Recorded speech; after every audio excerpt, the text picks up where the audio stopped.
Thank you very much, ladies and gentlemen, for making time to want to watch us today. This is the PFM Tax Africa TV, and today we are going to be talking about a very important subject. On Friday, the government, presented to Parliament through the Minister of State, or you say the Parliamentary Affairs Minister, who is now the caretaker minister for the Ministry of Finance. He presented the 2021 budget, and the budget has 4 thematic areas. They are looking at consolidation and completion of what they have started. But what exactly is in the budget? We're going to break this down, and the man to help us is no other person than a former finance minister, that is Mr. Seth Terkper, Honorable, who is going to take us through the very areas. There were some new taxes that were introduced, and also something they call the COVID support. How does this affect you who's watching us today?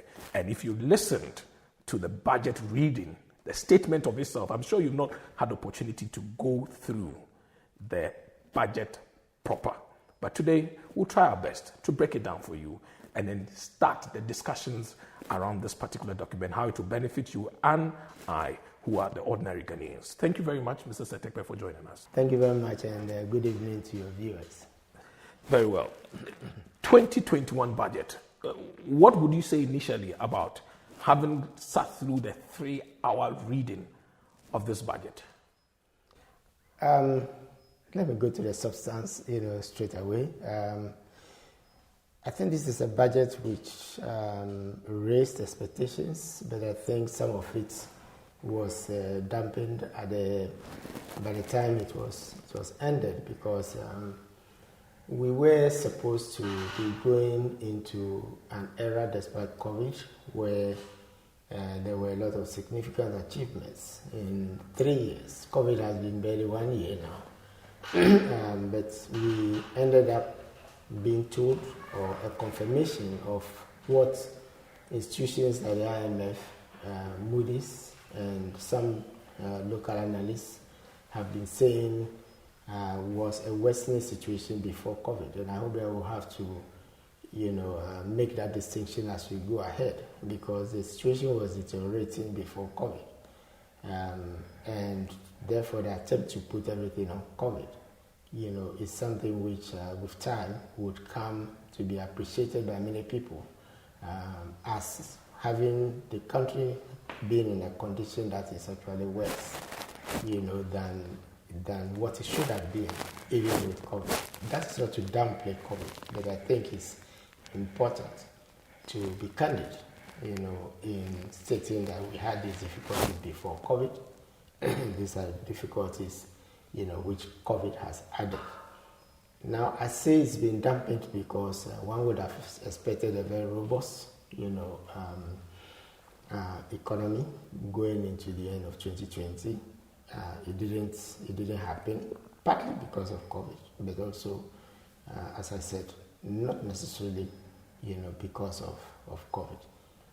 We ended up with an administration that, had shown its abhorrence for using taxes in particular to resolve, crisis. And I say this because much of the crisis that faced the economy between 2015, end of 2014 and 2016, had to do with major crises.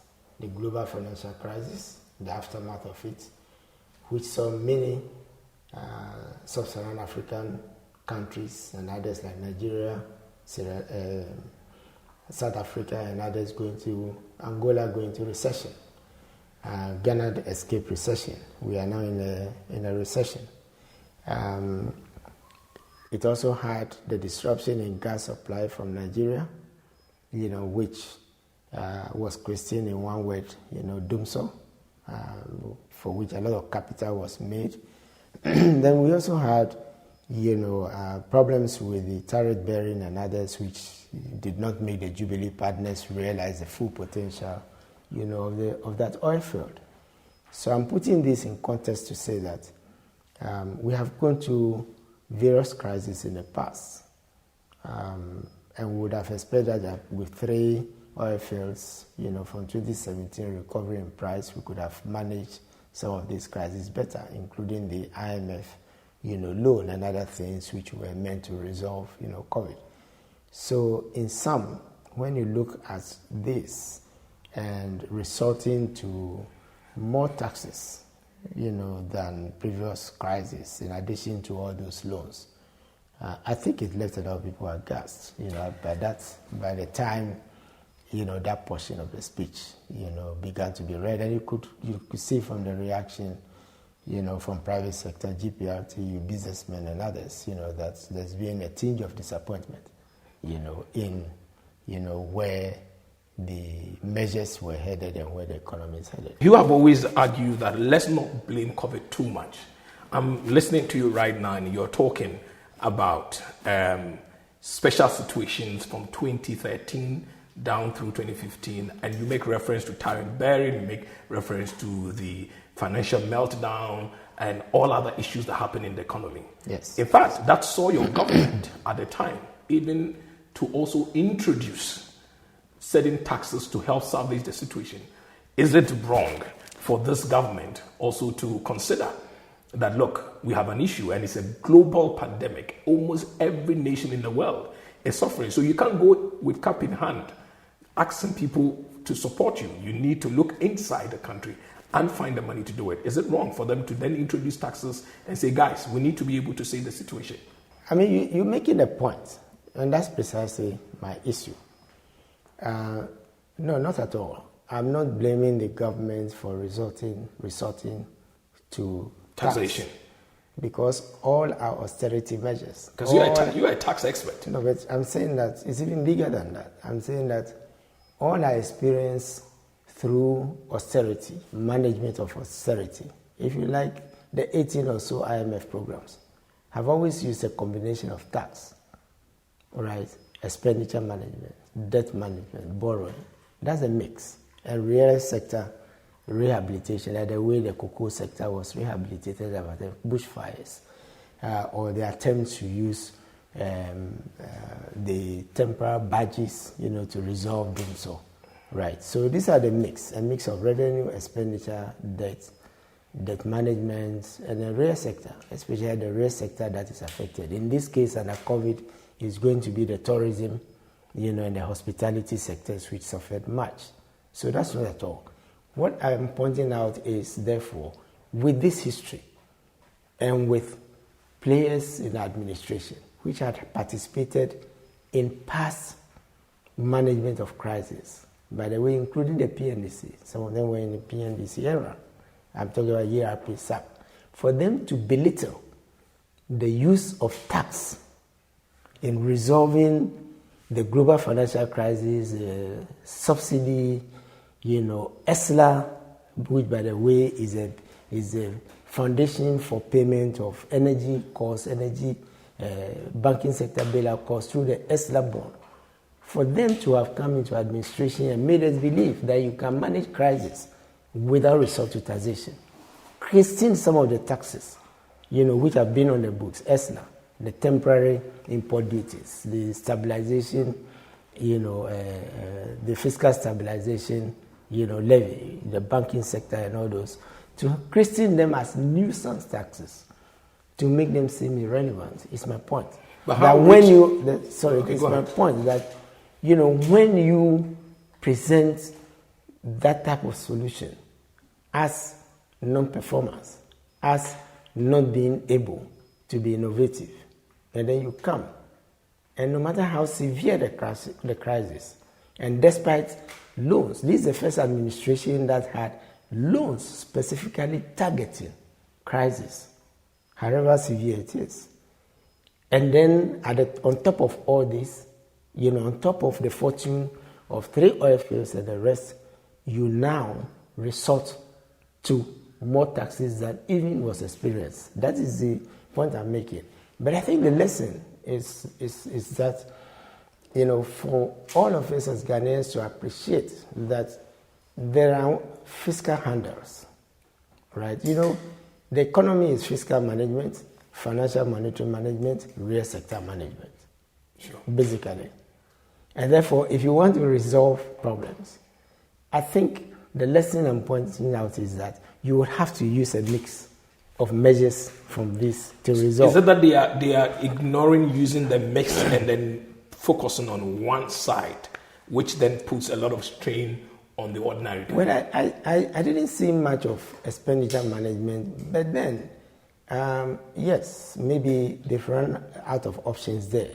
And the reason being that if you have a fiscal framework or output or performance which is using 126% of tax revenues to pay two items only, which is compensation and interest. Yes, you got it. You are already borrowing to pay those two items because your tax revenue, which is gross, is exceeded by 26%. And that is why I use tax revenue and I discount non-tax revenue, because then a non-tax revenue, I see it as using it to meet IGFs, DACF, what you call the earmarked funds. Otherwise, you would be talking about 70% of tax revenue compared to 126%. So, are you going to cut interest payments? No, that's not possible. Yeah. Interest payment, when it's due, you must pay because these are borrowings that you have done. Precisely. Otherwise, you default. And mind you, we are talking about interest. We are not talking about debt service. Yes. Which includes principal, amortization, or what you call or repayment. Repayment, yeah. So it means that even if your interest, which in the past was fully covered, within revenue margins, are now exceeded, your main revenue handle, which is taxation, then you have very little room, to cut. So based on this argument, excuse me, your capital is barely 2%. So in the past that's discretionary, you could cut. As for money for servicing government offices, I really said about it not because it's around 1% or so. Yeah. So I'm saying that if you see the way the borrowing that we have been doing, much of it is going to consumption, not into investment. This year, 5 billion was the target we're looking at. 5% borrowing, but let's be careful. The first is 3 billion. Yes. And markets permitting, you add 2 billion. 2 billion, yes. Of the 3 billion, 1.5, half is for refinancing. Yes. Or reprofiling, as it's being called, which is refinancing. And that is again borrowing to pay existing debt that has matured. And that is because we stopped paying down using the sinking fund, to pay down as we were doing. So you have only 1.5. And if you consider that 1.5, billion is about, let's say 6 billion Ghana cedis, approximately. Last year, when we did a bond, we spent 2.2 billion.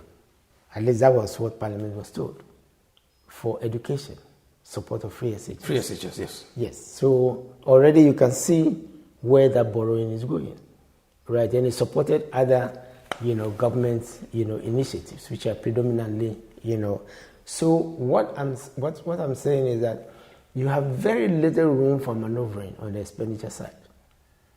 Right. Is it not because we are coming out of the COVID and so we are so much in the tight corner, which then doesn't create the room that you're talking about for government to be able to maneuver and do other things?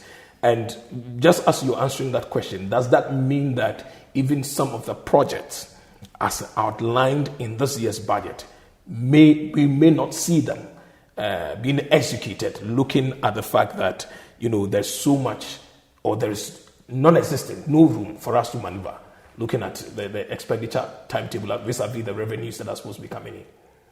Well, let me answer from two perspectives. Let's look at the pre-COVID situation. We started 2020 in the 2020 budget in November, saying that we were going to do a deficit of 4.7% of GDP. When COVID struck, we went to the IMF for the loan. 1 billion. What were the disclosures that we made to the IMF? We told the IMF we have a 6 percentage point gap, fiscal gap, which had nothing to do with COVID, because IMF was looking to fill the gap, that is created by COVID.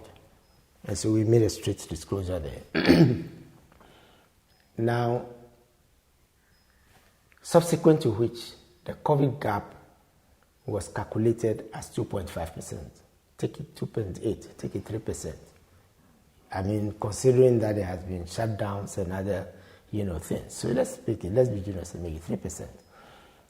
If you add 3% to 4.7, you have 7.7. Yeah. Let's say 8. By the time the mid-year review was read, the deficit was increased to 11% excluding bailout costs and 13% excluding energy costs. Right? The mid-year review gave the reasons for the increase from 4.7% to 13%. Right? Yeah. 1, the gap was created by wages of about additional wages of about 400 and something million that was brought on board. Yeah. Interest payments, I think about 4 billion or something, Ghana cedis. Bailout costs. Right. It need to mention, you can look at the adjustments that are in the mid-year review. There's no mention of COVID as the reason why we are moving from 4.7 to 11. Why is there no mention of COVID? In that expenditure is COVID, yes, but fully financed by the IMF loan, the World Bank loan. What was the money taken from Bank of Ghana, moving their free financing to 5% for? What do we use that money for? The borrowing. You go to the MPC statement, it's there. If you read the MPC statement carefully, I think it's important to read the MPC statement very carefully. And I'll give you another example. The MPC statement gave 2 reasons. They said government was finding it difficult to borrow. And if government were to go to the market in that condition, right, the cost of borrowing will be high. Please check the MPC statement. And so for the first time, in addition to the loan, COVID loan, in addition to all this we're talking about, in addition to ESLA, which was addressing the energy and bank bailout costs, right? We took 10 billion, which is approximately 1.7 billion, US dollars from Bank of Ghana, right? More than what we took from the IMF. It was to support government expenditure because there was no mention of COVID costs. And also remember that the entire 1 billion from the IMF, right, which ordinarily should have gone to Bank of Ghana for balance of payment support. The board gave a dispensation, gave Ghana a dispensation. So and it was treated as budget support. Budget support. Yes. So what is the problem with the budget? Well, support to allow people to enjoy free electricity, support to allow people to enjoy free water. I'm sorry, I just said all of those COVID expenditures were from the 1 billion. 1 billion is not a small amount. 1 billion is 5.5 billion Ghana cedis. As of that time, that was the yes, dollar, which was the 5.5. Yes, but if you take it 5.5 billion, right, that is one tenth of what GRA is bringing, 53 billion, or was expected to bring. And GRA said they exceeded their target. No, I'm saying even in the year 2020, even in COVID. No, it wasn't COVID. I think we have an article that shows that they didn't meet their targets. We challenged and that's, so, but let's not. In 2020. Excuse me, let's not digress. Sure. Let's take. Yeah, let's so that I can follow. You see, so what I'm saying is that you had COVID. And so these additional payments, definitely, and I gave you the areas where government itself, pointed out. That is wages, interest payments, bank bailout costs. When it came to energy, despite, ESLA, you remember the furore that arose. It was treated as amortization. It wasn't treated as arrears, to increase arrears in the mid-year review. and yet it was financed. So and these were the things which, all the Bank of Ghana money and others, which, by the way, that was the first time in about 7 years since, that Bank of Ghana had financed Ghana government to that extent. And it is stopping. So there was a gap. And let me give you a clue as to some of the reasons. In 2017, and you can check this, for yourself, if you like, before you put this out. In 2017, there was no provision in the budget for the bank bailout, for the energy and bank bailout costs, despite ESRA. Right? They treated it below the line. No, it wasn't even treated below the line. There was nothing even in footnotes in 2017 budget. Please check. Okay. Right.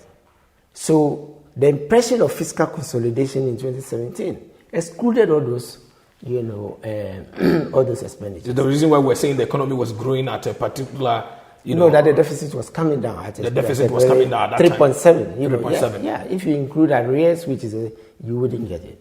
By the way, if you also study the 2017 budget and you look at the 2016 numbers, which the government corrected, in quote, after they took over, it was no longer in the hands of the Mahama administration. Yeah.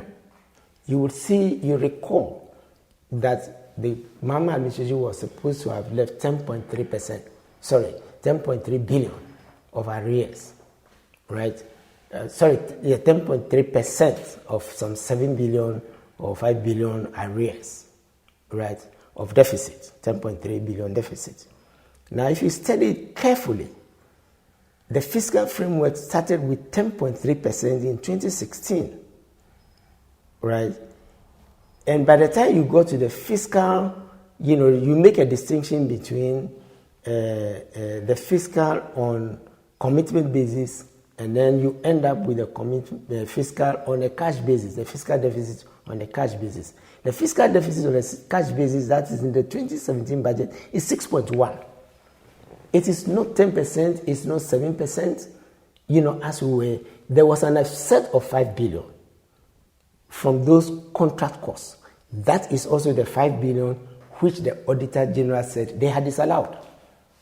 Very well, so let's wrap up quickly so I bring you quickly back into the new taxes that were introduced. I'm just wrapping up. Yes. Now, when you come to 2018, some provision was made for energy costs for the first time, despite ESRA. 2019, some provision was made. 2020, no provision in the budget.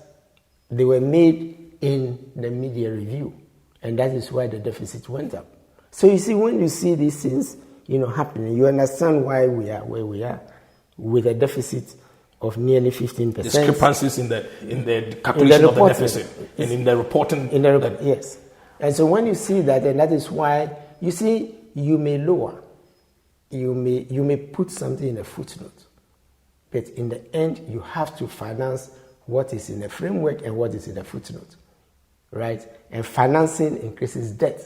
Okay. You remember the fundamentals exposing you that expression? Yes. So debt ended up exposing, because if you are consolidating, right, you are supposed to be financing a lower deficit. Yeah. And therefore, your debt should move because it's an identity. So your debt should also be lower, right? But the debt was going up.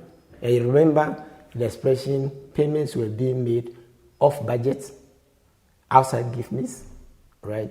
That is the interpretation. Very well. Let's now come to, since we mentioned the energy levy, I want us to focus on just about 3 key of the new taxes that were brought on board. So we remember the health levy, which is going to be 1% VAT to be added to NHI. That's the NHIS. We know of the sanitation and pollution levy, which is 10 pesos on the price per liter of fuel. That is also is certain. Looking at that's the ESLA, and then we also have the energy sector recovery levy, which is 20 pesos per liter on every fuel that you buy.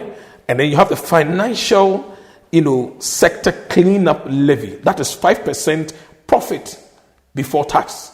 Now, I want us to look at this financial sector levy that is supposed to be introduced, which is on profit before tax. Before we take them in sequence, let me just wrap up succinctly, on the causes of where we are fiscal. Okay. I'll give you just about 2 minutes to wrap up. Even less than 2 minutes. So what we are saying is that if you measure the condition as being epitomized in 4.7 to 13%, we are saying it is only 2.5%, or to be generous, even 3% or 4%. That is directly related to COVID, as we know it. And the government did not make any new disclosures about changes, so we are taking the COVID report to be.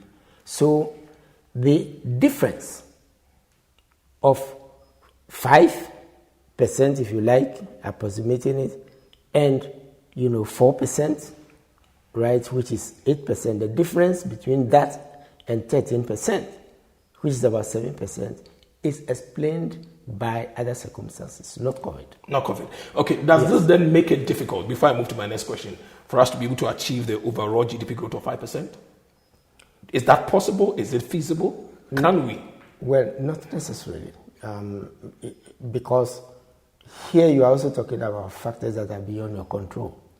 Just as COVID was a disease beyond your control, just by the global financial crisis was a situation beyond your control, but affected you because demand fell in the advanced countries. And when overall demand falls in the advanced countries, it affects, the best example is chocolate consumption. It slumps, and therefore supply, they don't buy, cocoa, right? And that's how it is transmitted to you. So just as a downturn can affect you in this way, right? And your cocoa price goes down, and therefore your forex goes down, you have foreign exchange reserve problems, you have a shortage of money for imports, and prices started going up. All the reasons, revenue to the budget falls, which happens to cocoa, petroleum, our major exports, and gold, right? Just as that leads to a downturn, because we are recovering from COVID, if the vaccines work as they are doing, right, the global economy will recover again. Okay. And those prices will start going up. And when they go up, you can achieve your 5%. Let me then move to the next question. So I'm saying that it is both domestic conditions and external. It's external. Very well, very well. You are a tax person. Do you think we will be able to achieve the target given to especially the Ghana Revenue Authority? 2021, they are looking at domestically raising some 70, thereabout. Is it possible? You're looking at the fact that we are just coming out of COVID. Let's look at the numbers so that it's not like, if you look at, let's look 16.7 of GDP. No, wait a minute. Yes, 16.7. We'll come to the percentage of GDP. But if you go back to 2020, right, the estimate was about 63 billion.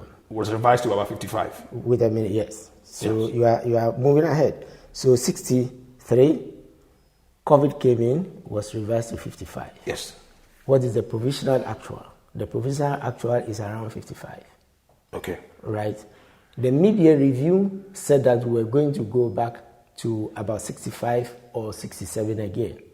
So the 70 is another 3 billion more. More, exactly. Right. Now, the highest total revenue, that accrues to the government was 17.3% in 2015. Mm-hmm. The percentage of GDP, tax revenue to GDP, I think the highest was about 13% or so. Yeah. I believe that's as far back as 2014 or 20, if you take the rebasing. Since then, we have been hovering around 12%, lower than 13%, right? So if all of a sudden you say you are going to do 17%, it takes countries 3 or 4 years, to achieve a 3 percentage point. But you're saying that in 2020 they did about 14.3%. That's why I'm giving you the numbers. I mean, that's what, the approach I'm adopting... Is it realistic? Excuse me. Yes, okay, I'm leaving some of the conclusion, to the viewer. I'm giving them I'm saying that we have never been able to achieve 13%. All of a sudden, we want to add 3 percentage points. We have not been able to achieve 3%, even when times were good. 15%, even when the times were good. When we had 3 oil fields, when we could have used that to boost the economy, right? Now, as you said, you are in a downturn, right? And you want to do 70 billion. It's near impossible. Unless, of course, you discover maybe another oil field, and tax holidays are not a major issue because, in the initial days, they don't, and maybe you get money from royalties and you get money from, So unless there's some external factor, or unless there's such a ramp up of, let's say, crude oil prices to the levels that we saw, $90 per barrel, $100 per barrel, right, which will have its expenditure effects, but at least bring revenue to the PRMA, right, through the ABFA, yes, the one that goes to the budget. Okay. You may be achieving corporate income taxes and the rest. Okay. Those are the conditions. But I don't think that, and there were no indications of that in the budgets, I stand for correction. The way in which this was going to be done was through tax administration, improvement in tax administration, especially the tax identification number, which would also be the national identification number. The tax processes start with registration, right? And so, but there were no announcements as to what is going to be done for filing and payment, what is going to be done to strengthen audits, what is going to be done, to strengthen investigations, what is going to be done, to retrieve money from those who are owing. And mind you, we're in COVID, businesses suffered. And we're rather giving them a dispensation to pay. It would sound draconian all of a sudden to go and be closing shops and all this. Okay, yes. So I'm saying this is for the target. Okay, so now financial sector levy, 5% on profit before tax on all banks. What do you say to that? I mean, some say, look, these people seem to just want to kill all of us, and they are trying to use a different means. First of all, remember that when we had a downturn in 2015, we had the National Stabilization Levy, yes, or the Fiscal Stabilization Levy. It's been called, both names. That temporary tax, which was going to go away in 2017, when we had Sankofa 10, when crude oil prices were expected to recover as they did, right, and therefore were being abated to go away completely in 2017, still exists.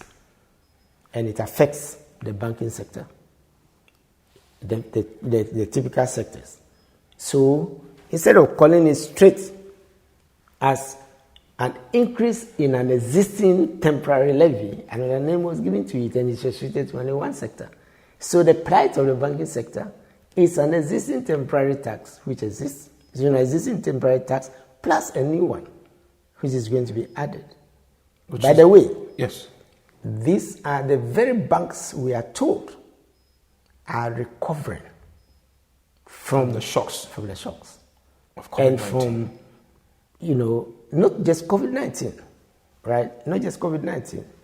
Recovering from the shocks that brought down other banks. Yes.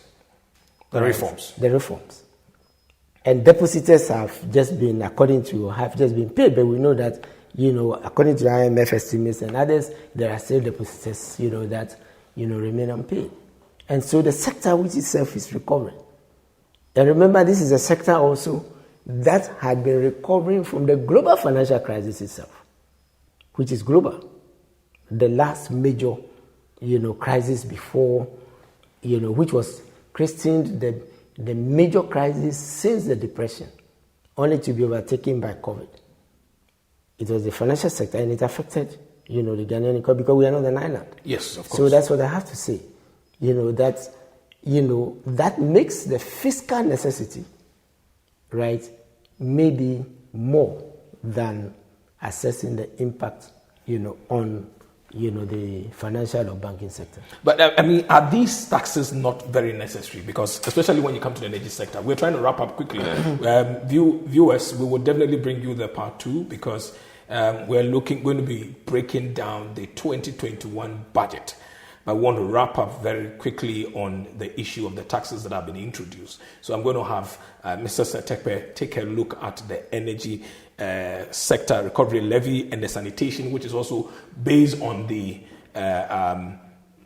same ESLA, and then take a look at the road tolls if they are really necessary, and then the health side as well. I'm going to have him look at all that and give us his perspective, because some have said that, I mean, this was long overdue and we needed this to be able to continue or have an economy in place. You see, the question keeps coming back. Is this a necessity? Right. Necessary. Is this a necessity? Yeah. Yes. But let me go back to our austerity history. Right. Again, let me go back to our austerity history. And I have said it. You can go back to the Rawlings administration under Dr. Kwesi Botwe. Right. We had national, we either called it national or we called it fiscal. There's always been a stabilization levy as part of our austerity package. After that dispensation, you had Honorable Pepra and others who came in and had it, towards the end of the PNDC going into the NDC, right? Then you had Dr. Safo Mafu, late Banredu and the rest. They imposed fiscal stabilization or national stabilization levies. And let me add quickly, temporary import, duties as temporary taxes. The emphasis is on temporary. Yeah. Fast forward, Dr. Dufour, going to the tail end of Dr. Dufour and mine taking over, we had temporary taxes. 2 points. Anytime the temporary taxes have been introduced, going back to the 1980s, 1990s, within 2 to 3 years they've been removed when conditions improve.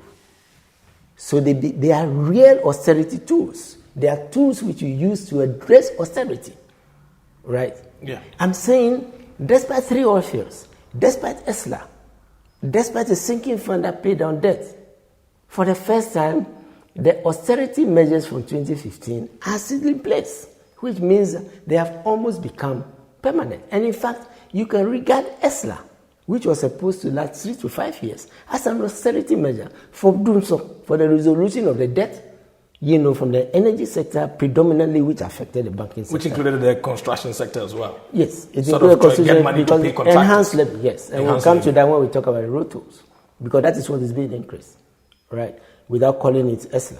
So you see, that's a point, that's a distinction I'm making. It is not a matter of being opposed to it. It's a matter of saying that there were temporary taxes which were not removed when the times were good. And now we are adding on to them. And there is no timetable for their removal unless you say till 2024, which we can take. But that will be the longest, for any temporary tax that we have had. And remember, of course, I wouldn't say the longest was the 2015 ones, which they don't go away from 2017. And they have been extended to 2024. Just as so it's like just been added on. It's just been added on. So what I'm this saying, 5%? No, the fiscal, yes. So it's going to add on to, which is basically the same measure. It's on the tax which, the financial sector generally and other sectors, used to bear in the past. So people must brace themselves up to pay more. Well, of course. When businesses suffer taxation, they pass it on. Yes. Very interesting. But some have said that, listen, government says, especially with the hotel and tourism sector, says, I'm going to be giving you 30% on income tax due for your companies. Okay? Then again, they says tax stamps. So the drivers, even if you say they are going to pay more for fuel, the private man is not included. But the trotro driver, the taxi driver on the street, gets 2 months tax relief where he doesn't have to pay the tax stamp. You see, let's. Is it robbing Peter to pay Paul? No. Let's sort out the issues. Let the viewer make the conclusions. I don't make conclusions ahead. I state the facts. So, when you talk about the tax stamp, let's take that first. Yes. Right? It is what we also call the presumptive tax. Presumptive, yes. Or in the past, we used to call it standard assessment. Or official assessment. Yes. Which, because small entities cannot keep proper records, what the administration does is there's surveys of businesses of a similar kind, and then says that for hairdressers, we think that they are making profit of 5% of their turnover. They presume the turnover and then they calculate the tax, right? For transport sector, they presume that, they are making 4%. So it's never actually counts as an average, and that is why it varies. It varies from company to company. And that's the income tax. Yes. Remember, the minister also spoke about the VAT flat rate scheme. Yes. Which is going to be increased. Sure. Right? So, whilst you are doing something about the income tax stamps, by the way, you are also increasing the VAT flat rate scheme, which was abolished for small entities in 2015. But brought back. Yes, under the new VAT, Act. So you have this, I give you something similarly, you increase, taxes, for income taxes, and then you say, I'm going to give you a dispensation on a quarter amount. Meanwhile, for 4 years, you are going to be paying, an increased tax, because it says some of these things are going to go into 2024, right? So it's like a sweetener, so you can take the medicine. Right? Sorry. Very interesting. Yeah, it looks like a sweetener, so you can take, the medicine, right? And so, this is so, it runs through. So you see a tax measure and then you see a little relief, that comes with it. And the same thing with the petroleum, levies that have been increased, right? And so you have a little sweetener there, which, by the way, as I said, like the road, levy, are already in ESLA. And let's not forget that ESLA, one was extended, which was supposed to be 3 to 5 years, through the issuance of 7 and 10-year bonds, were implicitly extending the levy to 7 and 10 years. Because you can't go to the market and say, this is the tax underwriting, the bond, the loan I want to take, right? And have 3 years tenor, for the bond, 3-year tenor for the levy, and then 7 to 10 years tenor for, maturity date for, the bond. And so Parliament inadvertently was increasing ESLA, extending the tenor.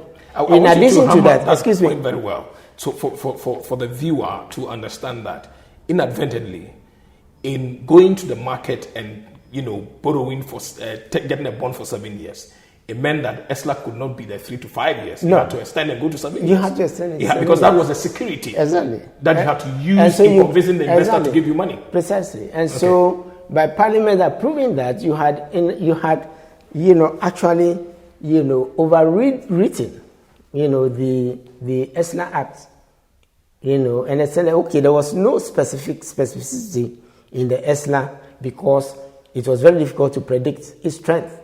But by the time we were doing the VRE debt restructuring, we knew that ESLA could settle the $2.2 billion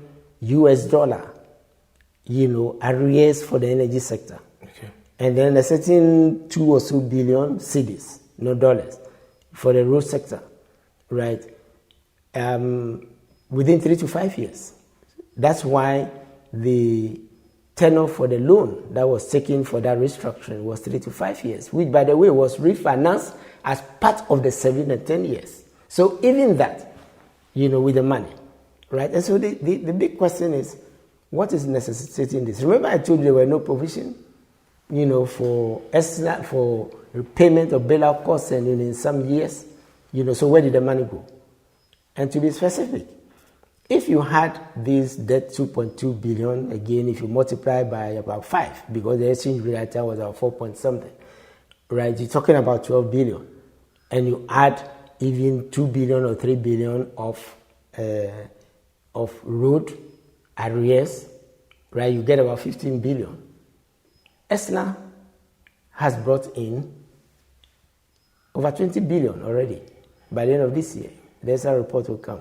And ESLA is supposed to be bringing in 41 billion. By the ESLA report, it's there, by 2024. So how come we have not settled the bank bailout, the bank bailout costs, the energy bailout costs, and the payments to contractors, for which ESLA was designed. And after the extension, remember in 2019, ESLA levies were increased. And so this is a second round of increasing ESLA levy, a levy that was called nuisance taxes. Very well. I think you've heard it. You were given a sweetener to allow you to take the pill that was being brought to you. This is not my quote. I'm quoting the Honorable Seth Terkper. Viewers, we will definitely come your way again. Now looking at the expenditure and the physical areas within the budget. This first part, as I did indicate to you, was to look at the taxes, and if I'm quoting the Honorable again, it was a sweetener with the bitter pill given to you. My name is Northern Akwa-Hayford. My guest has been Mr. Honorable, did I say Mr. Honorable? Well, Honorable Seth Terkper. He is the former finance minister for Ghana, and also he is the executive director for PFM Tax Africa Network. We'll come your way again, but until then, stay safe, ensure that you use the sanitizer, wear your nose masks, and we would encourage you to take the vaccine because you need it for you to be able to move around freely. Until next time, have a good day.